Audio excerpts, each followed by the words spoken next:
I'm super excited to talk to Pao today. Pao and the work being done with domestic data streamers, they are using design, they're using, art, they're using data to unlock some of the most human experiences with us. They've eviscerated the idea that AI is this, kind of cold, neutral technology. And I want to hear a lot about, what they're doing and how they're helping us, humanize all of our experiences with AI. So it should be a great conversation. This is Digital Disruption. I'm Jeff Nielsen, and joining me today is Pao Alaykum Garcia of the Domestic Data Streamers. Pao, I'm so excited to talk to you today about everything that the domestic data streamers have been working on in the world of synthetic memories and beyond. So, maybe we can just start off by talking a little bit about what are synthetic memories? What is this project you've been working on, and what's the impact of it? Synthetic memories is the reconstruction of a visual memory from someone using generative AI models. And it's a project we started 2 years ago already, almost 3 years ago, and come from the idea of helping people that because war, political persecution due natural disasters, or any of those reasons, they have had to leave their country, sometimes migrating and leaving a lot of stuff behind. Between all this stuff, sometimes photo albums, diaries, and a big part of this subjective, individual, cultural, visual heritage that they had. And the idea evolved into a set of methodologies, tools, and now a whole almost foundation that is doing the projects all over the world now. That's so amazing, and it's honestly one of the coolest applications of AI, of generative AI I've ever come across. How did you talk about specifically talking about it with refugees or people who have been displaced by war? Was that the genesis of the idea? How did this come about initially as an idea? So at the studio, Domestic Data Streamers, we have been working for a very long time with data and in a lot of different social contexts. One of those was in 2014. We were in Greece, in Athens, in one of the biggest refugee crises in Europe in the last decades. And almost, I think, more than 3 million refugees from Syria came over the border and were allocated in different places in town, in Athens specifically. So we were helping them allocate themselves in different old schools, abandoned hospitals, and spaces that they could habilitate to inhabit for a while. And I remember one night we were having dinner with an elderly woman, and she told me, "Well, Pao, I'm not afraid of being a refugee now. What I'm afraid is that my grandkids will be refugees for a very long time." And I said, "How come?" And she said, "Well, the thing is that our home does not exist anymore. Like our neighborhoods don't exist. Our photo albums don't exist. Like a big part of the things that somehow build up our identity don't exist. And when my grandkids ask, where do I come from? There will be very few things that can answer that." And that, I think, was kind of the seed, that conversation, the Yeah. trigger of understanding how important are images and physical spaces for a cultural identity and subjective one. So in 2020, we were one of the early studios that could actually do some testing with OpenAI, DALL-E 2, and we were already like trying to figure out what we could do with this amazing technology. And we said, okay, what if we use it for that specific case? So we started to do like very simple experiments first here in Barcelona, in our hometown. And we invited like several participants, elderly people, to come and talk about their memories. And from there, we kind of saw the impact that it had in them, just seeing images that before were only in their heads, just seeing right away after just orally expressing their memories, they will be able to actually see them in front. And just that impact, seeing how that was very impactful for them, kind of brought enough energy to build up the project. And what was that impact? How did they react to it? And how did you feel hearing their reactions? So for me, it was very weird. Like the project itself. When we thought about this, it felt a bit like Minority Report. Like Mm, this kind of almost dystopian, futuristic idea. But because I don't know, we had like this instinct that this could be helpful. We tried nevertheless, and then the first participants were people that we know or people that were friends of friends yeah, or the grandparents of people that we knew, right? So kind of close environment, and so we were comfortable there. yeah, And with these participants, um, for each one it was a bit different, but I remember the second participant we that explained his memory.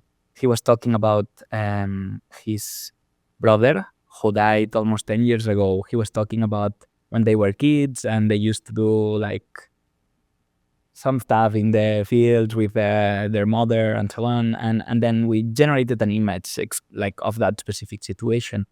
And when Juan was the participant, when he saw the image, he started to cry. Like it was like, oh, I never had an image of my brother like this, and this is a very beloved memory of me. So just being able to actually tangibilize, like physicalize this into an yeah. image was impactful. I think for other people was a bit different. Some people actually wanted to create images of sometimes traumatic things that happened to them that were important, but were not happy Mm, and happy memories. And for them, in this case, it was more about dignifying the past, about saying that happened, and this is yeah. another proof that this happened. It's not only in my head.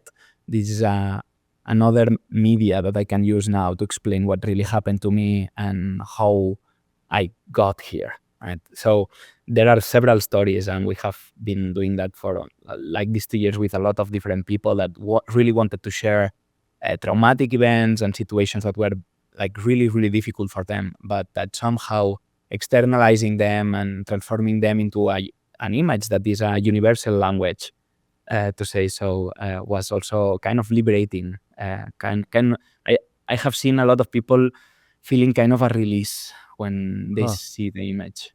Yeah. Well, I mean, it's so interesting, and as you said, it's such an emotional, journey for these people, whether it's positive emotion or trauma or both. Did you ever feel, Pau, doing this that, oh, maybe we've gone too far as a studio, or maybe there's something happening here that's now kind of beyond our level of expertise? And, do we work directly with people? Do we work with other, organizations? Or, did you feel kind of firmly in control of where this is going? I think at the beginning we didn't, and that's why we only worked with family members and Yeah. people really close to us.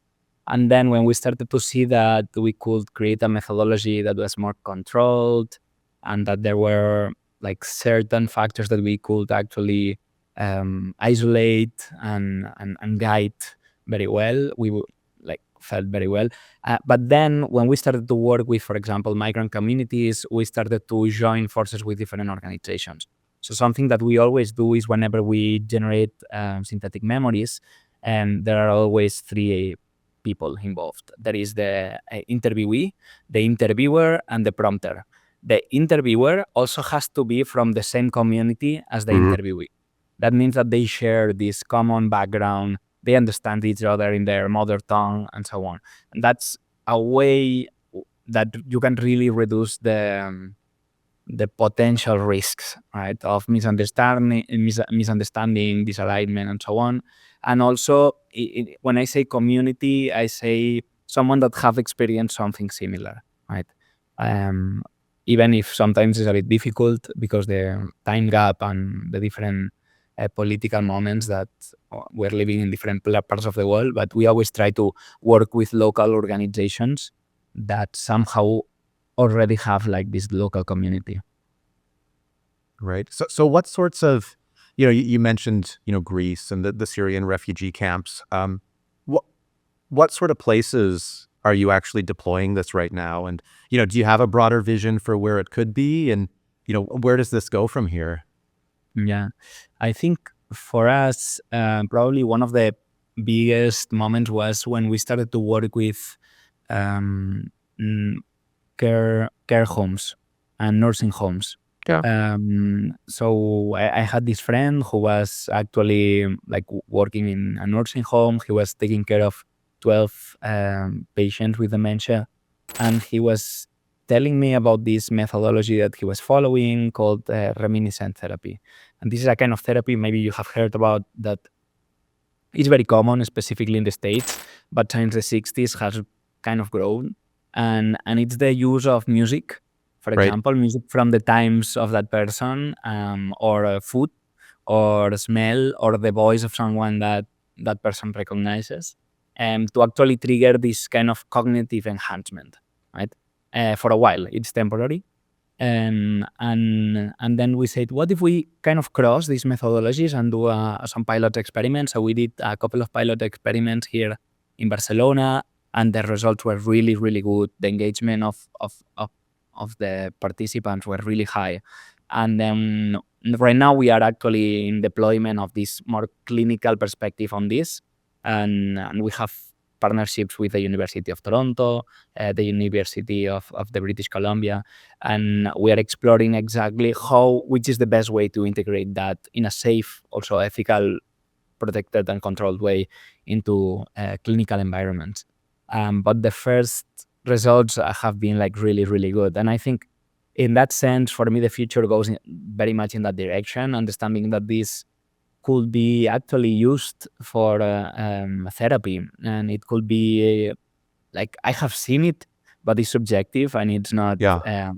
academic in that sense. But I think with 3-4 years of research with the right partners, we will get into a really good position, and this could be actually deployed and used in a lot of different centers for very like really almost no cost. So Wow. that's what is interesting, that it's something that it's very accessible. You don't need like really hardcore computing power. You don't need like more than an internet connection and just like $20 per month thing. So it's something that could be very accessible for a lot of people and could actually improve the life not only of the patients with dementia and Alzheimer, but also family members, caregivers, and as well as all the communities that Mhm. have lost all these images, right, because of the reasons other than health. Pal, one of the things that, I found so amazing about this and what caught me by surprise is when you actually look at the footage of this, it's not picture perfect, right? It's not like this high quality, everything is perfect fidelity, it looks like Hollywood. Which is one of the concerns that people have about AI video is, it's got these shortcomings. But, having heard you talk about it, that's not really a shortcoming, right? Like it almost creates an advantage that it has, a dreamlike quality. How does that work, and how are you, using that to your advantage? It was purely accidental, as we were like really testing the early, very, very, very early models of generative AI with images. This is how these algorithms were at that point. But Mhm. then when we started to use like more realistic models, we started to see that the engagement started to be poorer, like Wow. lower. Like people started to feel less Huh. connected to the memories we were generating. And we stayed there for a while. We were like, what's going on? Maybe we are doing something wrong. And then one day we did the experiment of going back to one of the early models. And then like participants started to engage again. And then Yeah. we said, okay, that was the problem. And then we kind of, this is of course an hypothesis, but our hypothesis is that it's not the factual accuracy of an image that actually brings this connection, but the emotional embedding, right? Whenever something is super realistic, you try, without knowing, subconsciously, you try to find the things that were not exactly like you remember. Mm. While when you do something that is more blurry and defined, a bit more abstract, and it's more about the symbolic representation, and therefore you're not focused on the detail because you understand that this is not a Yeah. photo of the moment. And then what we are creating here is, instead of an image, or a photography, we are creating an image that works as a vector of memory, right? If I say that this ring that I have here, it was a ring that was given to me by my grandmother, this ring will not only be a ring, will be my grandmother ring, and this Right. will be a vector to my memory, to my grandmother, and so on. So I think these images are like artificial generations of vectors of memory. Right. So that they're more like they can be a vessel that people then project their own memories onto versus being, perfectly Exactly. accurate. And I think Yeah. blurriness and undefinition also has a lot to do and match very well with the way our memory works. Because our Right. memory, other if you have photographic memory, that is a low percent of society. Like most of us, like the way we remember things is we remember a couple of things of that situation, and then every time we remember, we reconstruct the Mm. rest. And I think it's very similar to how these models work. They do probabilistic imagination at some point, and when they are more blurry, they focus more on the things that you specifically that say that were like this. So I Right. think that that's one common thing between early models and memories, human memories, biologic memories. Yeah. It's so interesting, and it is not something I would have expected, but it's like it's it's just really nice that you can do it. I'm sure it makes it easier to do it with less, power or less, advanced models, which is so cool. Is there, as you talk about this methodology and how you get this right, and walk through the sensitivity of this, were there other lessons or other things that you found, oh, this is something you have to get right that makes a big deal, for the interviewee? So I think the most important thing is that everyone knows what are you gonna do, because it's a weird interaction to Right. say, hey, we're gonna reconstruct visual memories from your past, and Yeah. for most of the people it's kind of a science fiction. So something that we always do is we do a bit of like kind of play. We play with the Mm. models. We try to generate, for example, we start with dreams, and then we show how the models work, right? And when they know what they can do, and that when they feel that they are under control of the situation, then we can go and start actually asking things. And we always start by, what is your earliest memory, right? Mm. And from there we start to kind of find which is the best way to create a symbolic memory of a whole story, because normally images try to encapsulate a story that is bigger than the image itself, right? That Yeah. it's not because you remember a specific place or a specific person. It's more about what that person meant to you or what that place meant to you, right? And depending on that, you will build the image in one way or the other. So it's always about the story and having kind of the instinct to find the right image to represent the Right. story. Yeah. Yeah, and it makes sense. You don't want to start with something traumatic. You want to, ease them into what the technology can do, and build up toward it. It sounds like. Yeah. And then what is very important, of course, is to explain that you are not creating an image of that moment, a specific photographic image, because otherwise people can feel disappointed at some Right. point, like, hey, Setting the where is, expectations. yes, where is my mother? I was expecting to see. And then, yes. So I think setting up the expectations, showing examples of other things that have been done before are important. And then you have to, if you are part an interviewee or an interviewer or a prompter, you have to just be ready for whatever, because sometimes people connect like right away, and Mm. sometimes it takes time for people to just go through this and then say, oh no, this was not exactly like this. It was during the night. This was, Mm. and the table was green, not brown. And then you need like to fine tune and find the right way to get to the image. And sometimes you don't get to the image. You need to find another memory, right? I remember this kind of interview that we had with a 94-year-old man, an engineer, and he remembered very well when he was 4 years old, and the first time that he was in a car, and he remembered the model of the car, he remembered the color of the seat, he remembered everything in Huh. so much detail that for us was really difficult to reconstruct that image. And we spent almost an hour and a half building up that The memory. right But when prompt, yeah. when he saw it at the end, he said, "Yes, that was it." And it was such a joy for everyone. Oh, Like we had been 1 hour and a half just figuring yeah. out that image, but it was worth it. So Oh, sometimes that's you need patience on that. it's such an amazing technology, and Pao, hearing how you're using it, it's very clearly centered on using it as a force for good. How to help people, in need, whether it's refugees or people who are trying to reconstruct their memories, because of Alzheimer's or advanced stage.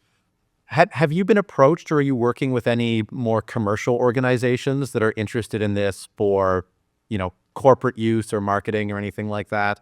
And, if so, what does that look like? And does that application concern you at all, or how do you feel about it being used more broadly? Um, I mean, we have collaborated with Google, but it has been with Google Arts, which at the end is Mm, a foundation, and it's trying to push for this project to expand through other spaces. So I think the commercial use of this, I think I saw something. I saw like this company that were actually doing something similar um, for people who were almost dying, and they wanted mm. to reconstruct like the book of their life. And this was kind of a commercial project, not very successful.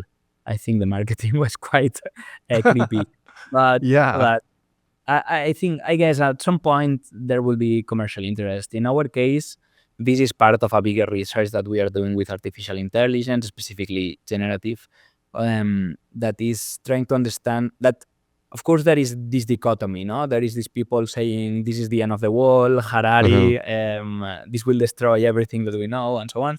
And we have these other people with this very naive perspective that artificial intelligence will solve all our problems, we will not need to work anymore, or just it will find all the cures to our diseases. And I think we are a bit in between in like this critical perspective on how we can use that, having into account the responsibility that it have to hold something like this. And I think really for our generation, it's too late to be pessimistic. So we Mm. really need to build up stuff with this amazing, that we have to say, it's really, really amazing technology that can actually change a lot of things. But it it's not neutral. Like this kind of technologies, artificial intelligence is never neutral. And I think it was Nicolas Carr who said that the value of a well-made tool lies not only in what it produces for us, but what it produces in us, Mm. within us, right? So I think when we are creating systems, technologies, methodologies, tools, I always try to think more in that dimension, and maybe that's why we are not so interested in like this more commercial aspect of the technology. Although, of course, it drives the market, it drives a lot of things, but sometimes it doesn't drive a lot of impact in people, right? So yes, I think synthetic memories is a good example of this, of an experiment that started as a kind of an artistic experiment, like an experience, and then started to grow from there. And now it's funded mainly with research funds. So it's people that is really like hopeful that this could be actually used for dementia patients, which is a like gigantic problem in the world right now with a society that Yeah. is getting older and older. So yeah, I think that's one way. But we have like so many other projects like this one. Skeptic Reader, which is a plugin that we released a month ago. It's a plugin that we like published online for free, and it's a kind of a bullshit detector for the internet. So you can use it in YouTube, in any new media channel, and it uses like standard LLMs to actually find logical fallacies and ways that Mm. articles could be manipulating or just biased towards one side and not the other, and just not giving all the information or contextual information so you can actually have a critical opinion. And this again is another example of how we can use this technology to actually engage with information in a deeper way. Yeah. I think synthetic memory is more about how we can connect with each other and with our past in a deeper way using this tech. And Skeptic Reader, it's a technology to actually be more critical instead of just delegating if something is truth or not. Just try to be more critical about what you read or And sorry, Pao, hear. I missed it. What's that technology called? Skeptic Reader. Okay, So Skeptic Reader. Yeah. yeah, it's a Chrome and Firefox plugin, and it's very Yeah. simple to use. Yeah. As you said, Actually, it's a bullshit detector, right? exactly. If someone is listening to this podcast, they can actually try it with this podcast itself. Also, it uses audio too, not just Yes. text. Yes. Oh, Well, it that's so uses the cool. transcript of YouTube. Yeah. I'm so curious to to try it later and see if we're full of shit on this podcast. That's hilarious. It always finds something, and Yeah. I'm sorry. Always find a way. Yeah. So do you typically point it at, journalism websites or, I don't know, government websites? What is it typically pointed at?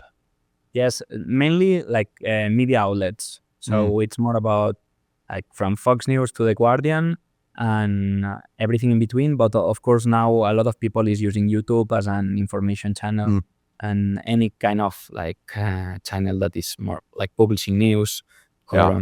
any kind of updates on wars, on situations, political situations, natural disasters, and so on.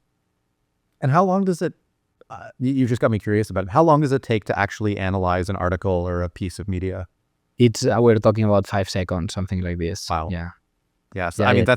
that's such a powerful tool for consumers to be able to, before they even consume something, is this worth my time?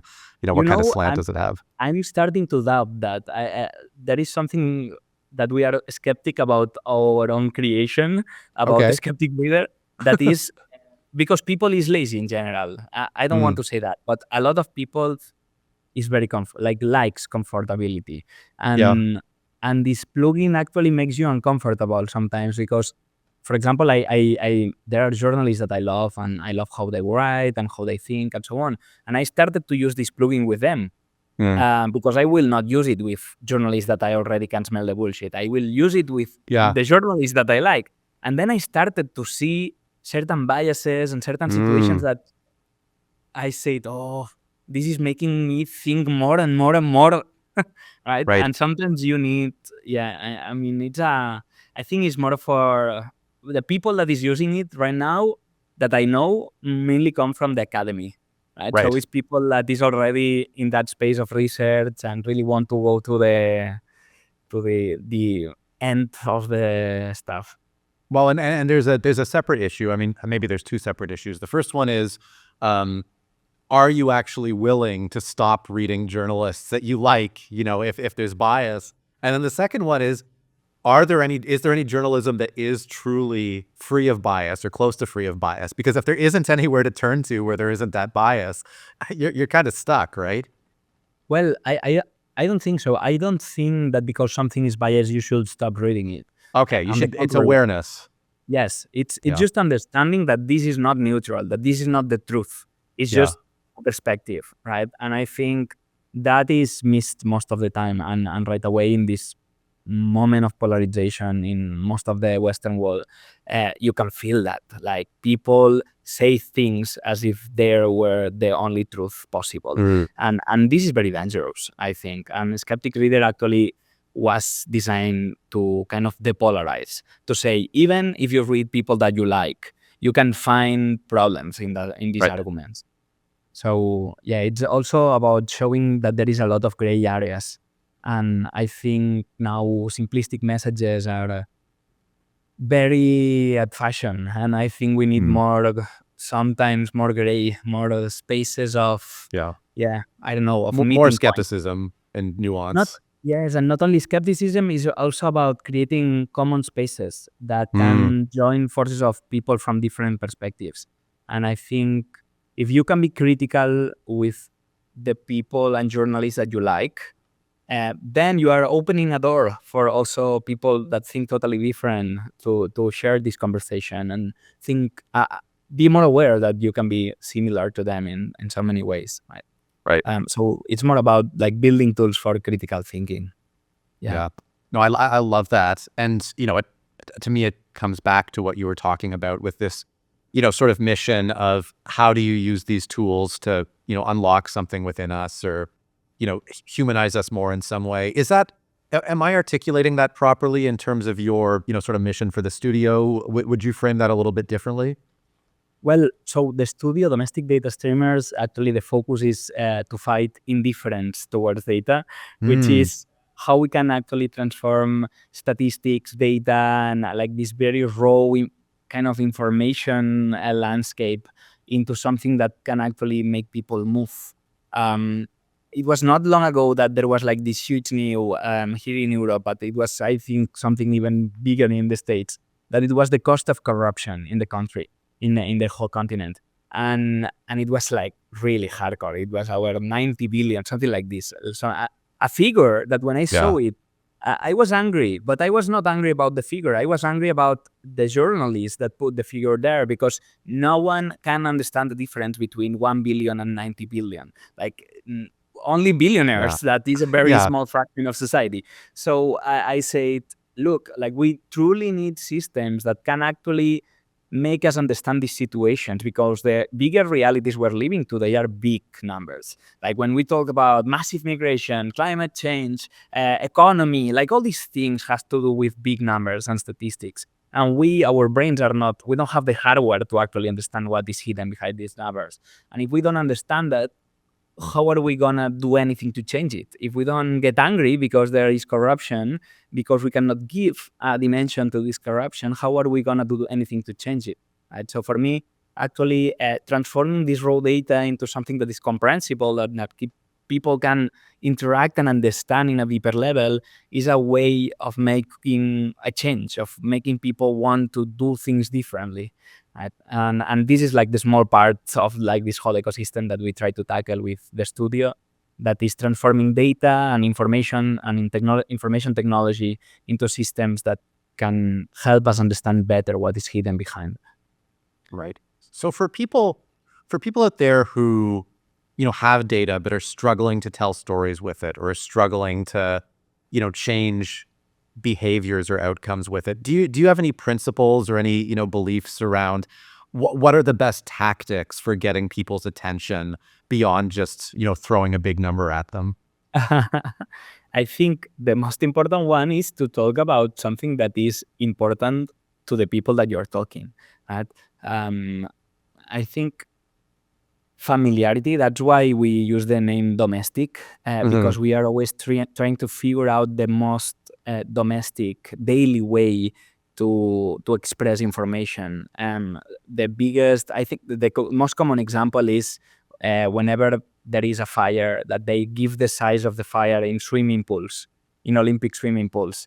And this kind of brings kind of an idea of how big is that area, right? So bring always metaphors. We can only understand something when we can connect it to something that we already understand, right? Yeah. So we need metaphors, and that's why it's so important to use art, poetry, and design to actually bring this data to life. That's one, I think, very important idea behind communicating information. And the second one is to truly talk about something, why this is important, because sometimes we just grab information and we put it there, but we don't talk about the consequences of this information being there. Right? So I think a lot of times we forget the why I should care about this big number. And this is more about contextualization. Give people context. So whenever you show the information, they say, wow, okay, we need to change something. Right? Otherwise, it's just numbers. And numbers live there in this abstract, symbolic, Yeah. I don't know, universe. So applying that back to the case of the cost of corruption, did you come to a way to represent that in a way to get people's attention? Was there an answer in that case, or is that one you're still figuring out? Of course, we do a lot of projects around this. And the first thing that we do is pointing out whenever there is data that is not being explained correctly. So, for example, banks are very good at explaining data, but they explain it in a way that is very comfortable for them. So, for example, a bank will always say that they have recovered 1,400 properties that were in default. They will never say that they have left 1,400 homes uninhabited and 1,400 families out of their homes, right? Right. Yeah. So it's also about understanding the vocabulary that you use around information and the euphemisms that are used sometimes to talk about things. So sometimes it's just about giving clarity. What are you actually saying when you are saying this? What are you hiding? Because data, of course, can hide a lot of information. Language, I think, not only describes the world, but also constructs it, right? And if we define and if we create a language for information to be there, a very clear language, people will understand the world and will construct a world that is closer to the reality. And I think right now we live in a situation or in a moment that a big part of the society is kind of disentangled with the other. Like we are like so separated because we don't use even the same language of data, the same language of words to describe the specific same world. Right? So I'm just thinking about that, Pau, because you mentioned earlier that AI is not a neutral tool, right? It can be used. It's a tool. It can be used for anything. And it sounds like you believe the same thing about data, right? That despite our best intentions, data is not inherently neutral. It can be manipulated. So how do you use that to depolarize? Like, is there a way to use this to bring people together, or what do we have to do to make sure that we're more informed about that and can, I think you mentioned earlier, like find common spaces? Yeah, going to this idea of not neutrality, I think that there is a story that I love that was about during one of the first rebellions of the Jews in Rome was over the data, was over the census, because they did not want to be counted. Counting something is the first form of power because it is understanding everything in its parts. So it's like giving kind of the size of something so you can control it, right? But this problem is still happening in some parts of South America because being in the census means that you have to be part of the military, right? And a lot of people is trying to hide their kids so they are not on the census. So the militaries cannot come to this house and pick up the kids when they are in age to go join the militaries, right? So data has always had something to do with power and control. And that's why I mean data, and specifically artificial intelligence, is never neutral because it's something that is connected to a worldview and someone holds it. Like it's at the end a piece of information that you can use in your advance. And at the same time, data is kind of reductionist because it's beautiful and it's very tempting to distribute the entire world into a single code, right? And universal law that can govern any kind of phenomena, like 2 hemispheres, 5 continents, male and female, animal and vegetable, singular and plural, right, left, 4 seasons. Like we like to classify things into categories, right? It's very comfortable because it gives you like this false feeling that you control it, that you understand it, right? And we try to do that to, of course, have a feeling that everything is a bit under control and we can comprehend it. And actually it has helped us a lot, but unfortunately the world does not work like this. It has never worked like this. And I think a big part of the polarization we are living right now is because this classification bias that we have, that we say, oh, this person is a liberal, or this person is, you already use all the prejudice around that group to classify that person. And this is becoming more and more because I think algorithms and artificial intelligence kind of give more power to this idea, to the idea that everything can be classified and predicted. Right? So how LLMs work are based on this, on prejudice, on biases, very strong biases that are very functional, of course, but that kind of power or empower the intrinsic bias that we have as human beings.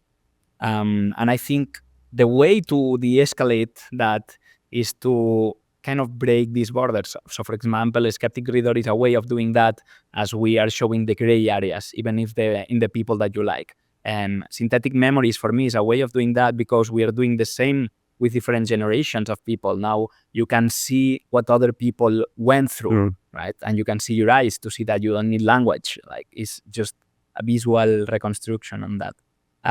But I think it has also to do a lot with the fields of and the professions that have always been leading certain tools. So, for example, artificial intelligence is a field that is preeminently developed by white men like you and me from Western countries, and most of the times they come from engineering, like informatic engineering schools.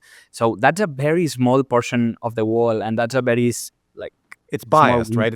They brings its own bias to the So I think the future for artificial intelligence, or a brighter future, it will be, of course, part of a more diverse set of people thinking about it, like from lawyers to journalists to poets to all kinds of people from different walks, different countries, trying to figure out which is the right data set, which is the right bias, and building not one general AI, but several very diverse, very biased towards different things, models that can be used for some things, one for some others. And I think that will be very helpful for the polarization, the fact that we don't have one way, but several of them.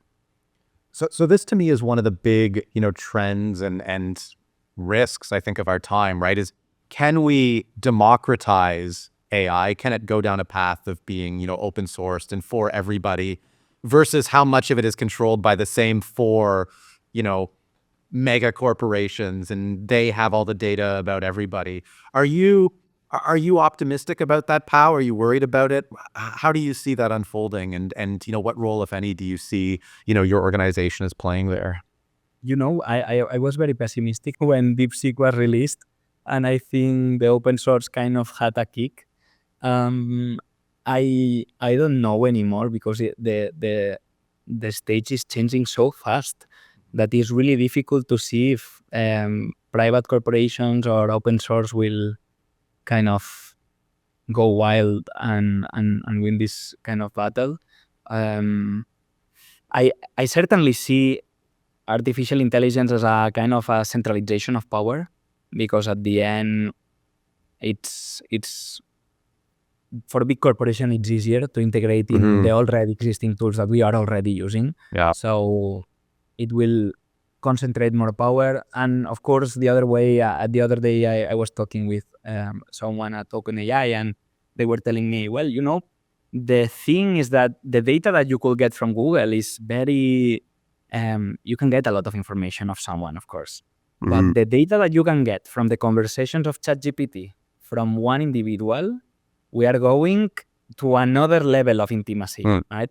And I think it was Harari who said, we are going from the battle of attention, from all these social media assets and so on, like, I want to stay you the maximum amount of time in my platform, to a battle of intimacy that is more, not so much about the amount of time, but about the amount of trust that you give to a certain private company. And for me, this is like probably the most dangerous part, that we are going like beyond a certain amount of, I don't know, control and trust to certain corporate institutions that, of course, even though they try their best sometimes to do like the right thing, Maybe. they are corporate institutions, and they have stakeholders, and they have to make a revenue out of it. So they will prioritize the revenue over certain social well-being, as we have seen with Meta and other organizations. So I think that's very problematic. But of course, as long as there are other options, it's okay. Yeah, I think. Yeah. So I want to come back to that was super enlightening, and it gave me a lot to think about, and I could follow that train of thought for a very, very long time. But just in the interest of time as well, I do want to come back to domestic data streamers and some of the projects you're working on. Well, I mean, where do you see this technology going in the next few years, and what upcoming projects that you're willing to talk about do you have in the pipeline? So right now, what we are exploring is how we can help certain organizations with information entanglement that we say. So, for example, here in Spain, we were talking the other day with, it's kind of a public service institution for children that have no parents, right? So they are hosted in a public institution, and they have a lot of kids there, and sadly they don't have enough time to publish all the to report all the things that are happening there, because the ministry asks them to report on every little thing that happens. So a big part of the time of the caregivers is focused on reporting, on bureaucracy Yeah, mainly. not So care. no care. So actually, what was scary to me is that one of the social workers told me that from the 5 days of work, there are 3 that are spent in bureaucracy, Oh my and 2 gosh, only in that's taking care awful. of the kids. And then, so what we are trying to do is like workflows that, for example, they can use voice notes from like Telegram or Mhm. Signal, and they will be transformed directly into a report with the right language, everything correct, and then they will need to draft it in just like 5 minutes instead of 2 hours. And only with that we were like kind of getting that we were actually improving 2 days less of work in bureaucracy. So that's of course 2 days more of Yeah. caregiving and taking care of the kids. And this for me like really lighting. And other than this, we are doing projects mainly with cultural institutions and museums. We will be releasing a new project at the Barbican in London. I think in April, March. I'm not sure about when. And other than this, we are doing several projects more connected to the way museums can use artificial intelligence in their environment. So, for example, how you can explain history from a more contemporary perspective, how you can personalize the narratives to the different audiences that you Mm. have, and this kind of examples and exercises that we like really enjoy.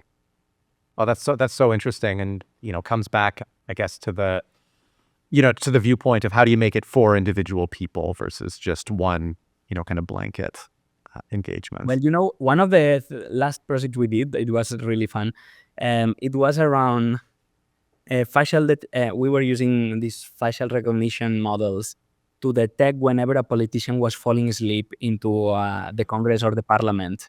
So we created these bots that will connect to streaming cameras from Congress of over Oh my 36 God. different countries and create head maps of the sleepiest areas of the Congress and parliaments. Because of course no one is watching these No, films. no. Yeah. But we can now with these bots. So I think that that's an interesting project because it turns a technology of control in a technology of accountability, right? Right.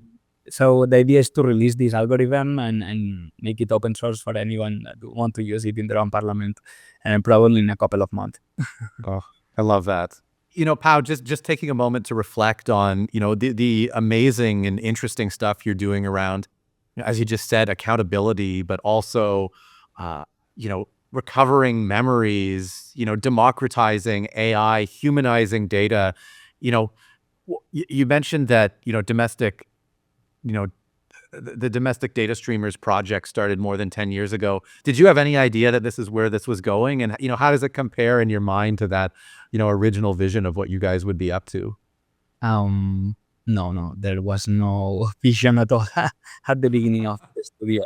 It was kind of, yes, I think a group of friends with Alexandra, Danny, Joan, and Paul, and Axel, trying to figure out like which was the right way to explore data and art, which was the thing that we were curious about. I think there was a mythical quote from Bruce Moe, the designer, and he said something like, if you're a design studio, the main job you have, as the name suggests, is to study, right? And I think this is something that we have always tried to do, to understand that our work is not only about creating things, but to understand them. And I think that kind of have brought us here, Yeah. in not just solving problems on trying to find the right solution for a specific need of a client or a partner, but more trying to understand what is the problem that is behind and the technologies that exist in the environment. And it's like having the right environment to later on find solutions or find ideas that can help with that. And sometimes are very lateral, not what you expected at all. So in that sense, it was never expected to get here and do this kind of projects. I love that. That's, it's so exciting, and the stuff you're doing is so cool. So I can't wait to see, what's coming out of the studio next. Want to say a big thank you, Pau, for joining us today. You've given me lots and lots to think about. So really appreciate it. Thanks for being here. Thanks for having me.